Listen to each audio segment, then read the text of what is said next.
시청자 여러분 안녕하십니까? 경기 주간 종합뉴스 시작합니다. 최근 국민의힘이 서울 편입과 경기 분도를 동시에 추진하겠다는 입장을 밝히면서 김동연 경기도지사와의 신경전이 이어지고 있습니다.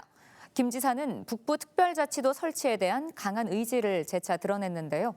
지방시대를 열겠다는 대통령 발언을 꼬집어 서울 확장과 특별자치도 설치에 대해 분명히 답해줄 것을 요구했습니다. 박희분 기자가 보도합니다. 경기도 북부청사에서 열린 도정 열린회의. 김동연 경기도지사는 북부특별자치도를 화두로 꺼냈습니다. 북부특자도 이슈가 정치적으로 변질됐다며 한동훈 국민의힘 비대위원장이 밝힌 서울 편입과 경기 분도 통합 추진은 양립할 수 없다는 입장을 재차 밝혔습니다. 이 사안이 정치적으로 흙탕물 속에 들어간 것 같은 느낌이 들어서 다시 한번 개탄의 마음을 금할 수가 없고 다시 한번 우리 경기도의 강력한 의지와 방향을 표명하고자 합니다. 김 지사는 최근 윤석열 대통령이 수도권 집중 문제를 제기하며 지방시대 관련 정책을 발표한 부분에 대해서도 꼬집었습니다. 여당의 서울 편입과 대통령의 지방시대 발언이 정책적으로 모순이라는 겁니다. 대통령에게 묻고 싶습니다. 정말 국토 균형 발전에 진정성이 있다면 어제 부산에서 얘기한 것처럼 그 같은 생각이 확고하다면 서울 확장에 대해서 분명한 답을 주기 바랍니다. 수차례 요청했지만 받아들여지지 않고 있는 주민투표가 먼저 시행돼야 한다는 입장입니다.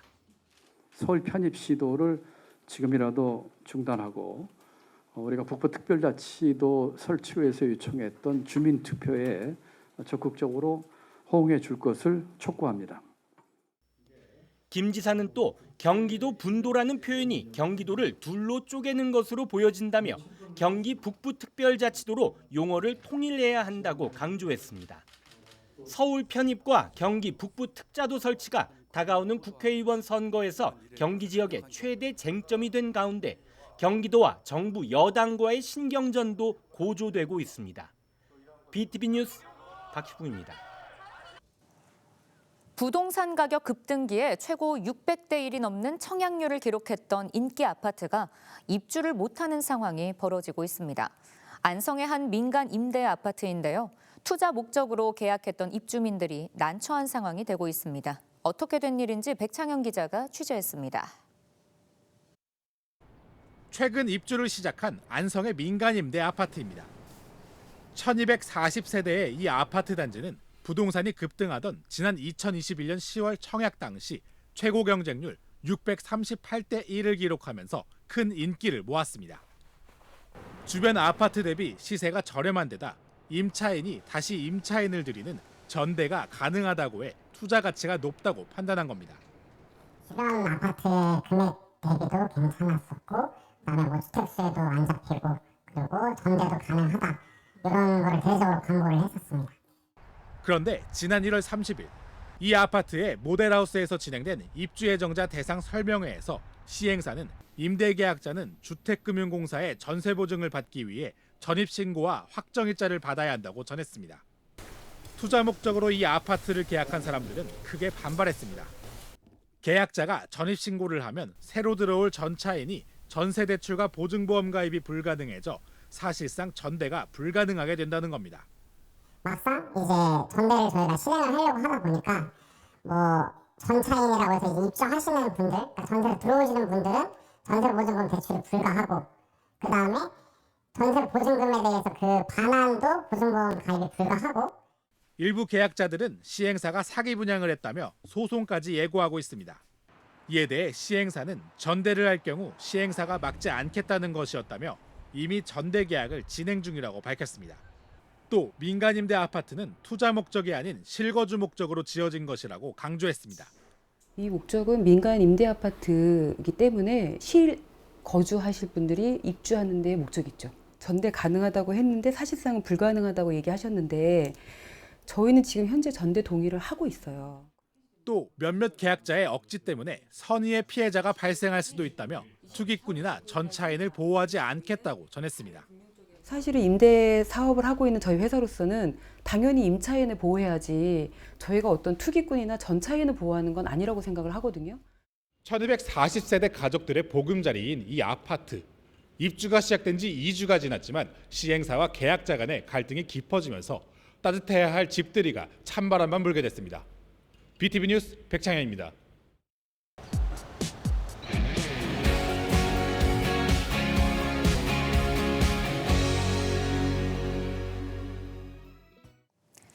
반도체 수소 산업, 미래자동차의 메카로 거듭나고 있는 곳이 있습니다. 바로 평택시인데요. 인구 60만을 돌파하며 지속적으로 인구도 늘고 있는 활력 있는 도시입니다. 그렇다면 평택시는 올해 어떤 분야에 중점을 두고 시정을 펼칠까요? 정장선 평택시장 모시고 이야기 나눠보겠습니다. 안녕하세요, 시장님. 네, 안녕하십니까. 네. 민선 8기도 어느덧 1년 반이 흘렀습니다. 그동안의 이야기를 좀 들어보려 합니다. 올해 저희는 더 무거운 책임감을 느끼면서 네. 앞으로 더 열심히 이렇게 하도록 하겠습니다. 저희 가장 기본적인 핵심은 그렇습니다. 이제 국민소득이 3만 불이 넘어가면서 저희가 이제 선진국 대회를 들어갔지 않습니까? 네. 지금까지는 국가가 이제 모든 국가 발전을 주도를 해왔습니다. 이제는 이제 국가가 모든 것을 주도하는 시대는 이제 끝났다고 생각을 합니다. 지방의 경쟁력이 곧 국가 발전이라는 생각을 가지고 있습니다. 실제로 선진국에 들어가게 되면은 가장 핵심적인 것들이 네. 이제 국가보다도 이제 지방의 역할, 또 그렇죠. 분권의 역할이 훨씬 중요해지고 커지고 있거든요. 또 개성도 나라에 있어서 지방마다 다 달라지고 있고, 네. 또 각양각색이 변화들이 지방에서 많이 일어나야 이제 국가가 발전하는 겁니다. 이제 그런 측면에서 본다면 이제 평택시 발전은 곧 대한민국의 발전이고 대한민국 경쟁력을 높이는 거기 때문에.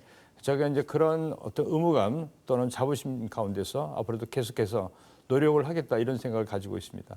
네, 지금 말씀해 주신 것처럼 계속 발전하고 있는 도시입니다. 뭐 교통부터 인프라까지 다양하게 지금 발전하고 있는데요. 그럼 먼저 지난해 성과가 어땠는지 좀 더 자세하게 들어보도록 하겠습니다. 예, 아까 말씀드린 것처럼 저게 수치상으로 본다 하더라도 네. 전 이렇게 평택시 이제 브랜드 평판이라고 합니다. 이제 기초 지자체를 대상으로 이렇게 조사를 한 것. 그러니까 이 내용이 뭐냐면은 모든 미디어, 커뮤니티 이런 데 평택시가 가장 많이 나오는 도시. 그래서 전국 기초 지자체 중에서 브랜드 평판 이제 1위로 나왔거든요. 네. 예, 그리고 이제 지방 기초단체, 사실 기초자치단체 그러면 좀 요새 좀 어색하게 생각합니다. 전 지방정부라는 말을 하고 싶어요. 이제는 중앙정부의 그 딸린 기초지자체가 아니라 그냥 중앙정부와 이제 지방정부, 지금 중국 같은 데 다 지방정부라고 이렇게 네. 부르고 있거든요. 그러니까 지방정부 중에서도 가장 발전 가능성이 높은 도시로 이렇게 나왔거든요. 네. 이런 것들이 이제 일반적으로 국민들이 인식하는 것을 뒷받침하는 것들이 계속 속속 나왔던 한 해라고 생각합니다.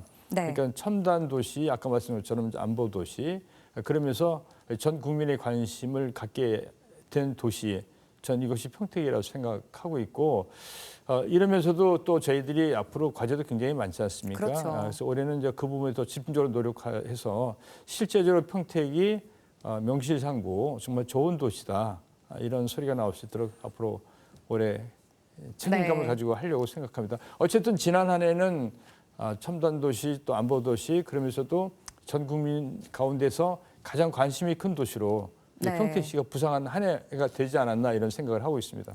네, 지금 뭐 첨단과 반도체는 네. 정말 빼놓을 수 없을 네. 것 같고, 그리고 또 평택시 미래 먹거리 수소 경제도 네, 정말 네. 중점이 됐었죠. 이 부분에 대해서도 좀 이야기 들어보도록 하겠습니다. 평택하면은 우리나라를 대표하는 수소 도시라고 보시면 됩니다. 예를 들어서 가스기술공사 조영돈 사장님이 이렇게 말씀이 대한민국이 수소 분야에서 그 세계에서 가장 앞선 나라 중에 하나다. 근데 그 중에서 평택시가 또 수소 산업에서는 가장 앞선 도시다. 이렇게 본다면은 세계에서도 평택시가 네. 수소 분야에서는 가장 앞선 도시라고 볼 수 있다라고 이제 얘기를 하신 적이 있거든요. 네. 본다면은 이제 평택의 경기도에서 유일한 국제항 평택항이 있지 않습니까? 네, 네. 평택항이 수소항으로 우리는 최초입니다. 이제 지정이 벌써 이미 오래전에 지정이 됐고요. 그다음에 우리나라 최초로 수소 교통기지가 작년에 완공이 됐습니다. 네. 그다음에 우리나라 또 최초로 공공 수소 생산기지가 이제 운영을 시작했고요. 네. 그다음에 뭐 수소 모빌리티 특구로 우리나라 최초로 지정이 됐고, 그래서 이런 부분 여러 가지를 본다면은 이제 가장 빠르게 수소 분야를 이렇게 저희 앞서가고 있는데, 네. 이제는 실제적으로 에너지 분야로 확대를 합니다.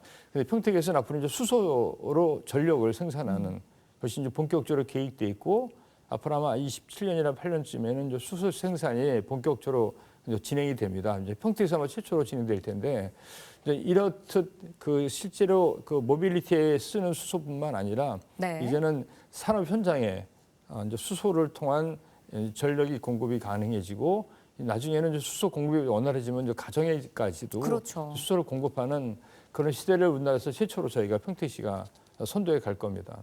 네, 정말 말씀 들어보니까 구체적으로 잘 계획하고 앞으로 네. 나아가고 있다라는 생각이 들고요.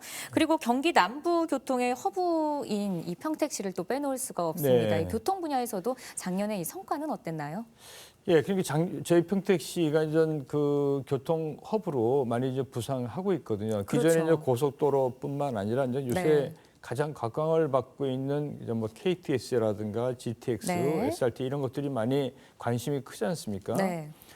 예, 이제 가령 이제 우리가 이제 내년부터 이제 평택시 이제 KTX가 연결이 되거든요. 예, 그리고 얼마 전에 발표가 됐습니다만 GTX AC가 이제 평택에 들어오는 걸로 결정이 됐지 않습니까? 네. 저희가 한 4년 동안 GTX AC를 평택에 이제 그 정차하도록 하기 위해서 정말 정부하고 많은 노력을 기울여 왔는데 이제 성과가 나타나서 평택에 이제 GTX AC가 이제 들어오도록 돼 있고, 잘 알려지지 않습니다만 지금 아마 예타라든가 용역이 진행되고 있는데, 이제 평택에서 강원도까지 이제 80분에 가는 이제 고속전철 계획이 좀 진행되고 있고, 또 평택에 안중역이라고 있습니다. 네. 안중역에서 또 서울역까지 또 한 30분에 가는 이 고속전철이 이제 계획되어 있는 등, 기존의 고속도로, 4통 8달의 고속도로뿐만 아니라 고속전철, 저 GTX 이런 것들이 이제 평택에 모이는 그 허브 역할을 이제 하게 될 겁니다. 그래서 이제 평택이 이제 교통 요지로도 네. 아마 이제 부상할 것으로 이렇게 생각하고 있습니다. 네, 교통의 허브로서 네. 더 발전이 될 것 같은데요. 자, 그렇다면 올해의 시정 방향도 좀 궁금합니다. 올해의 방향은 어떻게 되어 있을까요? 어려운 한 해가 될 것으로 저희 생각하고 있습니다. 우리가 이렇게 도시가 양쪽으로 팽창하는 것도 중요하지만 올해는 굉장히 경제가 어렵다고 본다면은 내실을 기하는 한 해가 좀 됐으면 좋겠다는 게 저희 생각입니다. 네. 그래서 이런 외형 성장도 중요하지만은 어려운 계층들, 중소기업, 소상공인들, 특히 이제 뭐 사회적 기업이라든가 장애인분들, 또 취약한 노년 그 취약계층, 네. 이런 사회적으로 약자, 또 어려운 계층에 대해서 시가 어떤 역할을 할 것인지, 그리고 또 지역 간에 지금 보면은 모든 신도시가, 그러니까 팽창하는 도시가 갖고 있는 문제입니다만 지역 간의 불균형 문제, 네. 굉장히 빠르게 성장하는 지역과 또 이렇게 원도심, 침체되어 있는 곳, 그러니까 지역 간의 불균형 문제, 또 빈부의 격차, 또 취약계층 경제적으로 이런 계층에 대해서 지방 정부, 시가 또 얼마만큼 더 노력을 해서 이런 부분에서 균형을 맞출 것인가가 저희는 올해 가장 힘든 한 해, 또 가장 어려운 부분이라고 생각하고 있고, 네. 저희는 이제 그 부분에 좀 더 집중적으로 노력을 하려고 이렇게 생각을 하고 있습니다.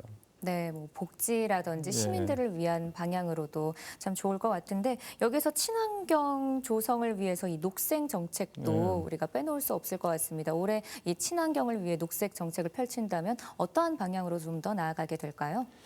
평택은 그 푸른 도시를 지향해야 되지 않습니까? 네. 그래서 이 취약한 이런 구조를 어떻게 보완할 것인지, 그래서 녹색 도시를 실현할 것인지, 이런 것이 굉장히 중요한 문제지 않습니까? 아까 말씀드린 것처럼 친환경 이런 그 연료라든가 에너지를 사용해서 도시를 맑게 하는 것, 네. 그다음에 도시를 푸르게 하는 것, 또 이렇게 맑은 공기를 구현하는 것, 또 맑은 물, 근데 이런 것들이 구현이 되지 않으면 그 도시는 죽은 도시고 또 어느 면에서는 의미 없는 도시이기 때문에 네. 올해 저희들이 그냥 5년 동안 굉장히 녹색 도시를 위해서 노력을 해왔거든요. 그래서 우리가 이제 재작년에 그 우리나라에서 이제 최우수 그 도시숲 네. 도시로 선정이 됐고, 그다음에 모범 녹색 도시로 선정이 됐습니다. 그러니까 이런 취약한 구조 속에서 노력하니까 이제 그런 성과가 됐는데, 그래서 저희들이 이제 그린웨이 30년 계획을 수립했습니다. 그래서 올해부터 이제 본격적으로 계속 확대를 하는 작업을 이제 하고요. 그다음에 올해 저희들이 대규모 큰 공원 4개를 착공식을 합니다. 네. 뭐 모산골, 그다음에 청북의 공원, 그다음에 뭐 이제 은실공원 등 네. 이렇게 여러 가지 4군데 큰 공원들이 원래 착공합니다. 그래서 녹색 도시를 해서 저희가 하여간 많이 예산이 들어가고 힘들지만은 네. 진군할 겁니다. 앞으로 진군할 겁니다. 네, 앞으로 더욱더 기대해 네. 보도록 하겠습니다. 네. 지금 이 이야기를 우리가 빼놓을 수는 없을 것 같은데 얼마 전에 화성의 유해 화학물질 창고 화재로 인해서 관리천이 오염이 됐습니다. 지금도 계속해서 방제 작업이 진행 중이고 현재 상황은 어떤지 또 앞으로의 계획은 어떤지 그 이야기를 좀 들어봐야 할 것 일단 같습니다. 어저께로 해서 일단 일단락을 졌습니다. 네. 일단락을 졌다는 것은 뭐냐면은 저희들이 6개 그 방제 뚝을 만들었어요. 네, 네. 그 우리 진이천이라고 하는 네. 그 강으로 나가는 것을 막기 위해서 6개 방제 뚝을 설치를 했습니다. 그래서 그동안 계속 그 안에 갇혀 있는 오염수를 처리를 그쵸. 했거든요. 네. 이걸 언제까지 이렇게 갈 것이냐 하는 것이 이제 환경부 정부의 고민이었던 것 같아요. 대신 이제 그만큼 많이 치웠기 때문에 농도는 굉장히 엷어졌죠. 네. 농도는 엷어졌지만, 그러니까 그대로지만 농도는 엷어졌거든요. 그래서 정부에서는 그 수질을 테스트해봤더니 기준치 이하로 떨어져서 묽어져서 그냥 내보내도 되겠다라는 게 정부의 판단이었고, 저희도 계속 이걸 끌고 갈 수는 없지 않습니까? 농사철도 네. 곧 다가오고 그 옆에 바로 농사 짓는 그 농지들이거든요. 네, 맞아요. 네, 네. 그래서 어저께 이 뚝을 헐기 시작해서 내보내기 시작해서 일단 그것은 좀 그렇게 처리하는 쪽으로 이렇게 결정을 했고요. 앞으로 이제 그 오염 실태가 그 토양 오염 같은 걸 저희 조사를 해야 되지 않습니까? 네. 그래서 이제 그런 부분도 계속 조사를 해서 토양 오염에 대한 정화 작업도 앞으로 계속 할 거고 해서 이렇게 마무리를 잘 해나갈 생각을 가지고 있습니다. 네. 네, 시장님 말씀 잘 들었고요. 그러면은 이제 마지막으로 네. 시민들께 하고 싶으신 이야기가 있다면 네. 여기 카메라를 보시고 말씀 네. 전해 주시죠. 예, 오늘 저를 이렇게 초대해 주신 BTV에 다시 한번 깊이 있게 감사를 이렇게 드립니다. 네. 그리고 아까 제가 말씀드린 것처럼 올해 그냥 어려운 한 해가 될 것으로 이렇게 생각을 하고 있습니다. 그렇지만 어려울 때일수록 우리가 이겨낼 수 있다. 또 그리고 우리가 같이 힘을 합치고 서로 위로해준다면은 이 어려움은 능히 극복하리라고 생각합니다. 이보다 훨씬 어려웠던 뭐 IMF도 그렇고 다 이겨냈지 않습니까? 네. 그래서 저도 최선을 다하겠습니다. 그래서 올해 이겨내고 그러면 우리한테 또 좋은 미래가 있을 거라고 생각하고 특히 평택은 이 발전 가능성이 어느 도시보다 높기 때문에 그런 미래로 나아가는데 같이 노력해서 대한민국 발전의 원동력이 될 수 있는 평택을 만들었는데 저희도 최선을 다하도록 하겠습니다. 또 시민 여러분 늘 이렇게 도와주셔서 감사드리고 새해 복 많이 받으시기 바랍니다. 네, 고맙습니다. 네. 오늘 나와주셔서 감사합니다. 네, 감사합니다. 네.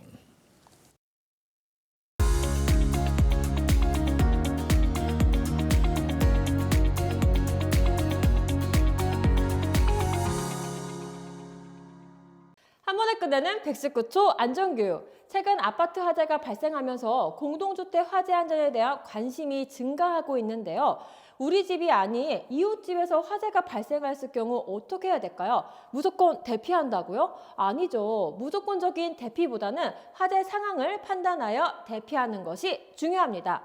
아파트마다 설치 기준이 다르기 때문에 사전에 우리 집 피난시설을 알아두는 것이 중요합니다. 대피가 가능하고 손잡이가 뜨겁지 않은 상태에서 젖은 수건을 이용한 채 코와 입을 막아 낮은 자세를 이용하며 대피합니다. 대피할 경우 지상 또는 옥상층으로 가까운 층으로 대피하여 주시기 바랍니다.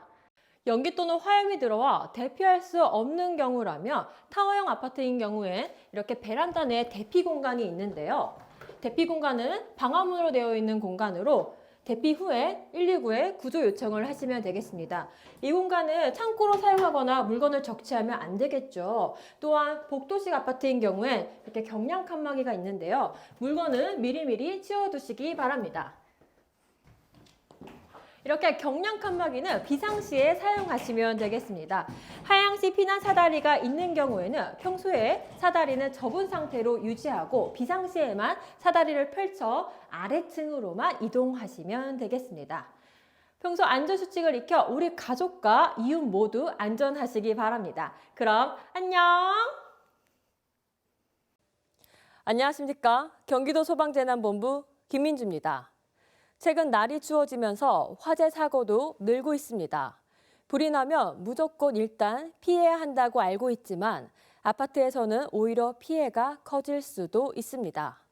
최근 5년간 아파트에서 발생한 14,230건의 화재로 180명의 사망자와 1,400여 명의 부상자가 발생하였습니다. 아파트 화재 인명피해 주요 원인으로 연기 흡입, 화상, 그리고 뛰어내림 등 대피 중 사망자가 증가하고 있습니다. 이에 따라 소방청에서는 지난 23년 3월 발생했던 아파트 화재의 대피 중 연기 흡입 사망 사고를 계기로 대피를 먼저 하도록 했던 지침을 바꾸고 상황에 맞게 아파트 화재 대피 행동 요령을 개선하였습니다.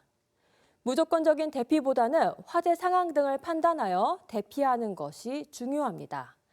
만약 이웃집에서 화재가 발생하여 우리 집으로 화염 또는 연기가 들어오지 않는다면 세대 내에서 대기하며 화재 상황을 주시하시기 바랍니다. 연기가 들어오지 못하게 창문을 닫고 119로 신고 후 안내방송에 따라 행동하시기 바랍니다. 우리 집으로 연기가 들어오는 경우 복도 및 계단에 연기 또는 화염이 없다면 출입문은 반드시 닫아두고 계단을 이용하여 낮은 자세로 지상층 및 옥상 등 안전한 장소로 대피하시기 바랍니다. 복도 및 계단에 연기 또는 화염이 있어 대피가 어렵다면 경량 칸막이, 하향식 피난구 등 대피 공간이 설치된 곳으로 이동하여 대피합니다. 대피 공간이 없다면 화염과 연기로부터 멀리 이동하여 문을 닫고 젖은 수건 등으로 틈새를 막아 119에 신고하시기 바랍니다. 경기도 소방재난본부 누리집에서 상황 유형별 아파트 화재 시 피난행동 요령과 화재 발생 시 사용할 수 있는 피난설비 사용법을 확인할 수 있습니다. 피난 계획을 세우기 전에 우리 아파트의 피난 환경 조사 후 가족 구성원 모두가 동참하여 대피 계획을 세우고 상황별 대피 전력에 적합한 행동 요령을 연습하시기 바랍니다. 아파트 화재 시 피난 행동 요령 미리 확인하고 준비하시기 바랍니다. 고맙습니다. 이상으로 경기 주간 종합뉴스 모두 마칩니다. 시청해주신 여러분 고맙습니다.